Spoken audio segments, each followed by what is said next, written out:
మీ అమ్మగారు మీ అక్క చెల్లెళ్ళకి ఇచ్చిన సలహా ఏంటి? అంటే ఇండిపెండెంట్గా ఉండమంటారు అమ్మ, ఎవరిని డిపెండ్ అవ్వద్దు, మీ పిల్లల్ని నువ్వే జాగ్రత్తగా నేర్చుకో, ఎవరిని ఇలా చేయకు, డిపెండెంట్గా పెట్టద్దు అని ఆవిడ మాకు బాగా ఎక్కువ చెప్తుండేది. నాకు కొంచెం టఫ్ టైమ్స్లో కూడా ఆమె నీ పాటు నువ్వే ఉండాలి, ఎవరి దగ్గర ఉండదు, ఎవరింట్లో ఉండదు, మా దగ్గర కూడా ఉండదు, నీ ఇద్దరు బట్టి నువ్వే ఉండాలి. అది కష్టం కదండి, అట్లా చెప్పడం చెప్పారు, చాలా తక్కువ చెప్పారు. బట్ నాకు అదే ఇచ్చే ధైర్యం, ఇండిపెండెంట్గా అట్లా ఒకరి దగ్గర ఉంటే నీ గౌరవం తగ్గిపోతుంది, ఎక్కడ ఉండదు. అది చాలా నాకు చాలా ఇన్స్పైరింగ్ ఉండేది అమ్మ మాటలు. అది ఇప్పుడు కూడా అది చాలా హ్యాపీగా అనిపిస్తుంది అని చెప్పింది. అంతే కదా, ఇప్పుడు మనకి ఏదైనా రోగాలు వస్తే చేస్తాము, దాన్ని బాధలు మనమే.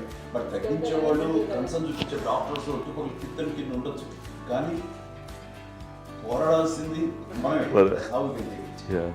నాకు సార్ కొంచెం ఏదో ఒక డిప్రెస్డ్ ఇదేదో వస్తే ఫేస్ ఒకటి నేనేదో ఇంకా మా అందరి నుంచి నేను సపరేట్ అయిపోయినట్టు ఒక సిచ్యువేషన్ వచ్చినప్పుడు అమ్మ నన్ను పట్టుకుని I'm there for you. Yes, ఎవరి నువ్వు అన్న ఎస్ అన్న ఫ్రెండ్స్ కానీ ఎవరైనా సరే ఎప్పుడు కూడా అలోన్గా మటుకు అనుకోకు, నేను నాన్న ఆవిడ నన్ను పట్టుకొని ఇచ్చిన అఫెక్షన్ లేదా ఫీలింగ్ అసలు బలం అన్నమాట. ఇంకా ఏమన్నా చేయగలను, నేను పర్లేదు లైఫ్లో నాకేం ఏదైనా సాధించగలను అని ఒక భరోసా తల్లి దగ్గర నుంచి రావడం అనేది నాకు ఎవరు అవసరం లేదనిపించింది. అంత స్ట్రాంగ్గా ఆవిడ support, very strong, very practical. అంత స్ట్రాంగ్ చేసింది నాన్న చెప్పండి.